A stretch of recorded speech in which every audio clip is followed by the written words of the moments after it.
Hello dear students, welcome back to my channel physics SPC CBSE board paper 2024 question number 29 का solution. The figure shows a path of light ray through a triangular prism in this phenomena the angle of theta is. Angle of theta पूछा है, ये figure दे रखा है। तो देखो ये पक्का है कि यहाँ कोई जानकारी नहीं है, तो यहाँ एयर है और ये रिफ्रैक्टिव इंडेक्स दे रखा है इस प्रिज्म का, म्यू जी मान लेता हूँ इसे, और ये mu a air equal to 1। तो देखो ये वाली जो लाइट है वो किधर से किधर जा रही है बता सकते हो आप? इस वाले पॉइंट पर ग्लास से एयर में जा रही है, और ग्लास से एयर में जा रही है तो यहाँ पे डेंसर टू रेयर जा रही है, और डेंसर टू रेयर जा रही है और इमर्जेंट एंगल 90 डिग्री है, टच करके जा रही है लाइट सरफेस से, ग्रेजिंग इमरजेंस बोलते हैं इसको। नॉर्मल ड्रॉ कर लो आप, नॉर्मल ड्रॉ करोगे तो ये 90 डिग्री हो गया बेटा। जानते हो जब ये 90 होता है तो ये 100% क्रिटिकल एंगल होता है, इसे R2 equal to critical angle लिख सकते हो आप। सी आपने एक टॉपिक पढ़ा होगा क्रिटिकल एंगल का, जब लाइट डेंसर टू रेयर जाए, इंपॉर्टेंट पहली बात, light denser to rare medium में जाए और लाइट 90 डिग्री से अगर रिफ्रैक्शन एंगल 90 डिग्री हो जाए तो इस इंसिडेंस एंगल को हम क्रिटिकल एंगल कहते हैं। लाइट डेंसर टू रेयर जाए तो क्रिटिकल एंगल उस इंसिडेंस एंगल को कहते हैं जिसके लिए रिफ्रैक्शन एंगल 90 डिग्री हो। तो यहाँ रिफ्रैक्शन एंगल 90 डिग्री है बेटा, ये नॉर्मल हो गया आपका, N2 कह दो, ठीक है। तो इस जगह पे C हो गया, ठीक है। अब इस एंगल को अगर हम देखें तो ये एंगल हमने R1 मान लिया, इस एंगल को हम R1 मान लें। तो देखो ज्योमेट्री से भी निकाल सकते हो इस एंगल को, और डायरेक्ट ये प्रिज्म एंगल हो गया A। आपने एक फॉर्मूला पढ़ा हुआ A बराबर R1 प्लस R2, ये या तो इससे करो या ज्योमेट्री से निकाल लो। देखो ये अपने आप निकल आएगा। वैसे पहले इस फॉर्मूले से करता तो कितना आता, A की वैल्यू 90, R1 निकालना चाहता हूँ और R2 की वैल्यू C, तो R1 निकले आता 90 माइनस के C। अगर आपको ये नहीं करना तो डायरेक्ट ज्योमेट्री लगा लो। तो ये बताओ इसके और इस लाइन के बीच में कितना एंगल, 90, क्योंकि ये परपेंडिकुलर है ना इस सरफेस पर। तो ये 90, ये C है, तो ये वाला कितना हो गया, ये हो गया 90 माइनस के C। अब सोचो ये वाला एंगल कितना आएगा, तो ये आएगा आपका C। क्यों?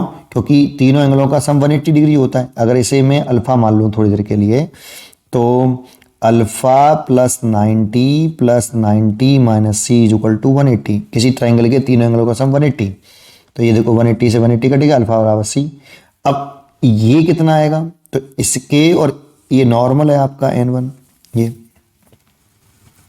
इस लाइन और इस लाइन के बीच में 90 डिग्री है और इन दोनों का सम 90 है, तो इसमें लिखें तो R1 और C का सम 90 है, तो R1 निकालें तो 90 माइनस के C होगा, है ना।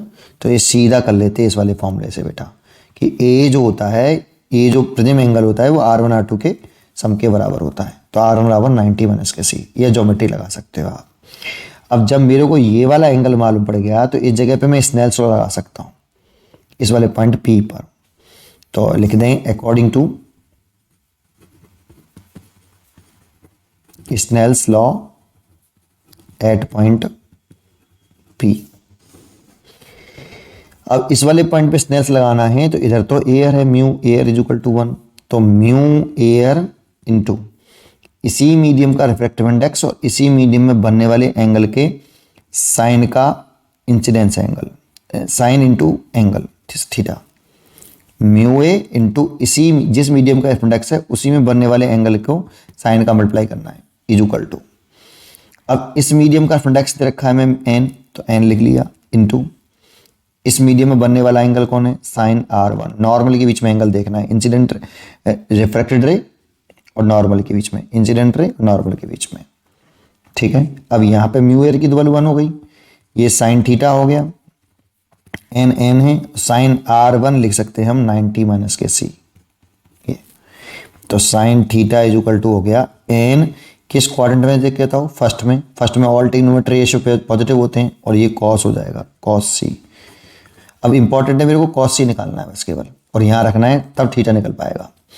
अब एक फॉर्मूला आपने जाना हो, बहुत से टीचर यहाँ पे क्या करते हैं, स्नेल्स लॉ लगाते हैं। आप चाहो तो यहाँ पे स्नेल्स लॉ लगा लो, लेकिन स्नेल्स लॉ लगा के मैंने पहले ही फॉर्मूला बना लिया है। आपको याद हो म्यू इक्वल टू क्या होता है, 1 अपॉन साइन C, है ना। ये। लेकिन इस फॉर्मूले को इस तरह से याद मत करना, म्यूजिकल टू 1/sin c, ऐसे ही बच्चे याद करते हैं मोस्टली। एक्चुअल में ये पूरा नाम होता है आर म्यू डी। यहाँ पे जो ये रिफ्रैक्टिव इंडेक्स होता है वो आप म्यू मत पढ़िए, उसे पढ़िए refractive index of denser medium with respect to rare medium, हमेशा ध्यान रखिए। अब डेंसर मीडियम कौन है, देखो इसमें ऐसे लिखो, इसे mu D upon mu rare medium is equal to 1/sin c। अब डेंसर मीडियम कौन है इन दोनों में से, देखो क्योंकि लाइट यहाँ से क्रिटिकल एंगल तो यहीं बनना है, तो डेंसर से रेयर क्रिटिकल एंगल तो भाई यहीं बनना है ना जी सी। तो इस वाले फेस पे है अगर लाइट डेंसर टू रेयर, इसके लिए तो बोल ही नहीं सकते, क्रिटिकल एंगल की पहली शर्त होती है लाइट डेंसर टू रेयर जाए, तो इसी फेस पे बोल सकते हैं। और इस फेस पे बोल सकते हैं तो डेंसर मीडियम एन है, तो refractive index n, denser medium का एन रिफ्रैक्टिव इंडेक्स, ये रिफ्रैक्टिव इंडेक्स डेंसर मीडियम का दे रखा है ग्लास प्रिज्म का, और ये एयर का 1 होता है is equal to 1/sin c। लेकिन मेरे को चाहिए cos c, तो sin c कितना आया पहले इतने बताओ, 1/n आया बेटा। और cos, ये फॉर्मूला मैं जानता हूँ, sine square c plus cos square c की वैल्यू 1 होती है, तो यहाँ से cos square c is equal to 1 minus sine square c, तो cos c is equal to root के अंदर 1 माइनस साइन स्क्वायर c। और देखो साइन c की वैल्यू ये रही, तो यहाँ मैं cos c की जगह पे लिख सकता हूँ n रूट के अंदर 1 माइनस साइन स्क्वायर c, तो n रूट के अंदर 1 माइनस साइन c की वैल्यू 1/n, तो 1/n का स्क्वायर, ये साइन थीटा आ गया बेटा आपका। तो sine theta is equal to, अच्छा ये रिजल्ट जरूरी नहीं ऐसे कराएं, आप इस जगह पे स्नेल्स लगा सकते हो बेटा, यही आएगा बेटा, है ना।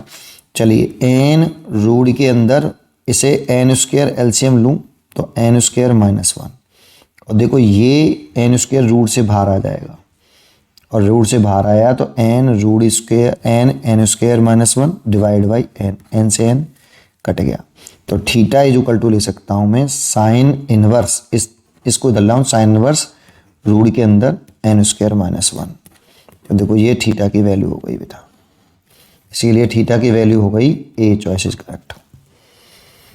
पढ़ते रहिए और खुश रहिए।